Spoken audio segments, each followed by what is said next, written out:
ditutup ya. Nah, sekarang kita mau fokus ke sini, Pak. Saya minta waktunya 5 sampai 10 menit aja.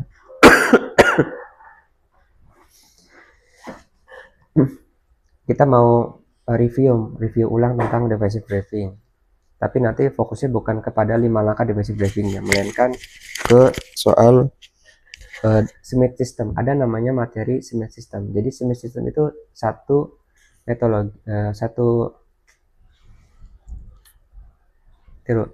gigi saya pecah sama kemarin. Satu metode yang ada di divisive briefing, salah satu metode divisive briefing. Tapi kita balik dulu ke divisive briefing. Divisive briefing itu apa sih artinya? Divisive briefing itu artinya kan perilaku kita, betul ya Pak Sarip ya? Perilaku kita ketika berkendara ini bisa melakukan pencegahan, antisipasi, ya, berpikir ke depan, ya kan? Terus bisa intinya mewaspadai segala potensi kecelakaan biar tidak sampai terjadi. Nah, intinya dari divisive briefing adalah kita itu mempertahankan diri dan unit yang sedang kita bawa terhadap potensi kecelakaan yang diakibatkan oleh pihak luar. Jadi jangan pernah merasa aman dan jangan pernah berpikiran bahwa pengendara lain itu perilakunya benar. Nggak ada yang benar. Sorry, maksudnya nggak semua benar. Nggak bisa kita pukul rata. Jadi kalau kita ketemu dengan pengendara lain yang perilakunya nggak benar, terus kita nggak bisa bertahan, nah baru tuh Pak, terjadi kecelakaan. Potensi ketemu dengan kelalaian, Oke? Yaitu divisive briefing. Kalau 5 langkahnya kan Bapak sudah tahu. Pahami dinamika kendaraan, karakter mobil dikuasai dulu nih, bawaan setir, bawaan rem, kopling, Bapak lakukan cek balok, ya kan. Terus yang kedua apa? Jaga jarak aman, waspada kondisi sekitar, waspada blind spot, sama hindari gaun ketika berkendara dan pahami marka jalan. Nah itu sudah Bapak hafalkan, sudah harus Bapak jalankan. Nah, tapi saya yang mau dijelaskan pada pagi ini adalah di Smith system. Smith system ini untuk meningkatkan kewaspadaan kita ketika berkendara. Ada 5 kunci utamanya di Smith system ini. 1, lihat jauh ke depan. Jadi biasakan ketika Bapak berkendara, jarak pandangnya itu sejauh yang Bapak bisa. Apalagi Bapak matanya normal semua. Ya, kalau kita sudah melihat jauh ke depan, itu bisa kita tahu apa yang nanti akan terjadi dan apa yang akan kita hadapi. Begitu ya Pak, simpelnya ya. Kalau sudah begitu, kita bisa mengukur, kita bisa menganalisa yang harus kita lakukan apa. Arahkan pandangan jauh ke depan, idealnya itu 12-15 detik ke depan. Bukan hanya terpaku pada kendaraan tepat di depan. Jadi kalau Bapak butuh-butuhkan dengan kendaraan lain, yang Bapak lihat itu jangan hanya bempernya. Ya, atau kalau tidak ada mobil, jangan hanya lihat di bagian bawah jalan, jangan. Tapi jauh ke depan. Ya.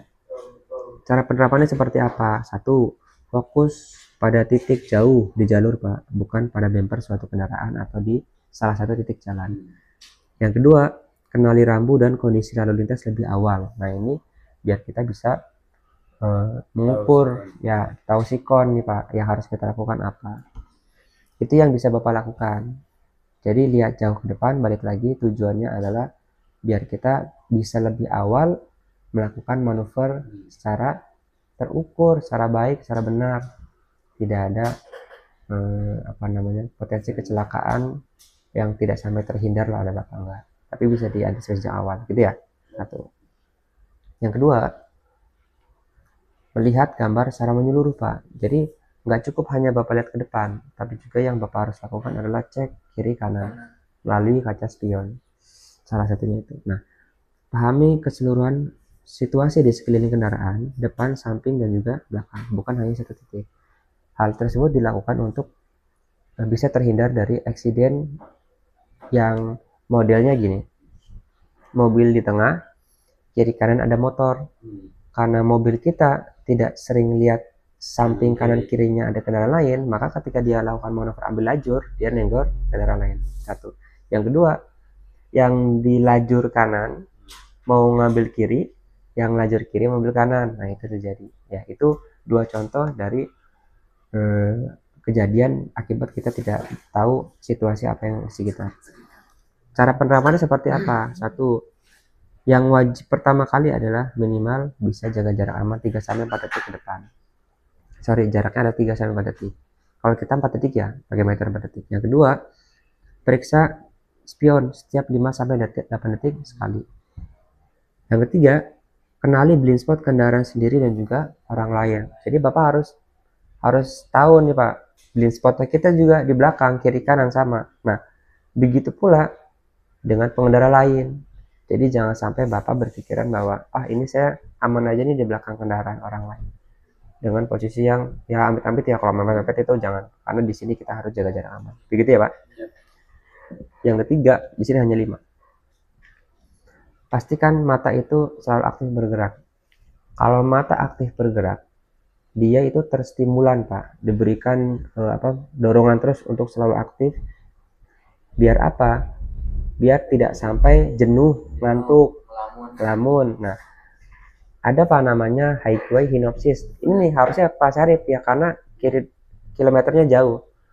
Highway hinopsis itu berbeda dengan microsleep.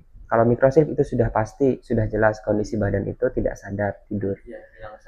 Kalau highway hinopsis itu kondisi kita badannya terjaga, cuman reaksinya lambat.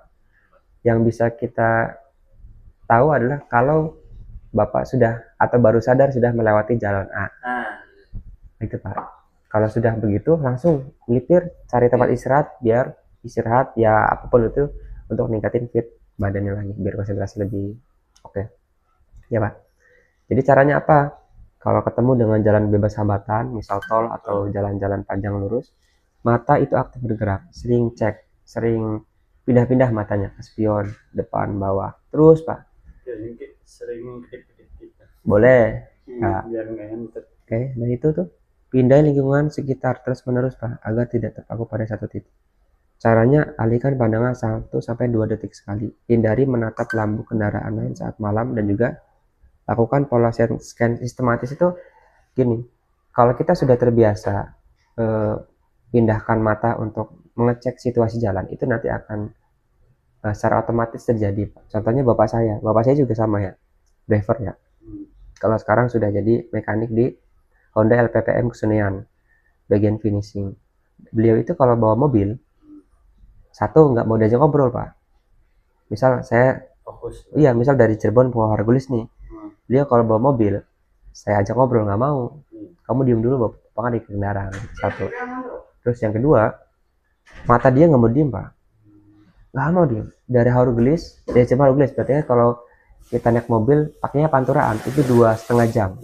Matanya depan, kanan, terus lihat spion kiri. Sampai kalau anaknya di sebelah kiri nih nutupin spion, dia marah Pak. Terus lihat spion spion belakang, ya tengah, terus dia gitu terus Pak sampai nyampe Hargulis.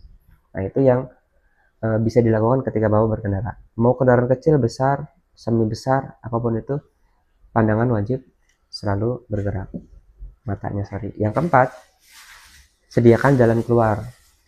Dimanapun titik Bapak atau lokasi Bapak, pastiin ada jalan atau titik di mana Bapak bisa mengambil jalan tersebut untuk situasi darurat. Contoh, kalau di lampu merah, kondisi Bapak itu terlalu mepet dengan mobil yang di depan, itu kekunci Pak.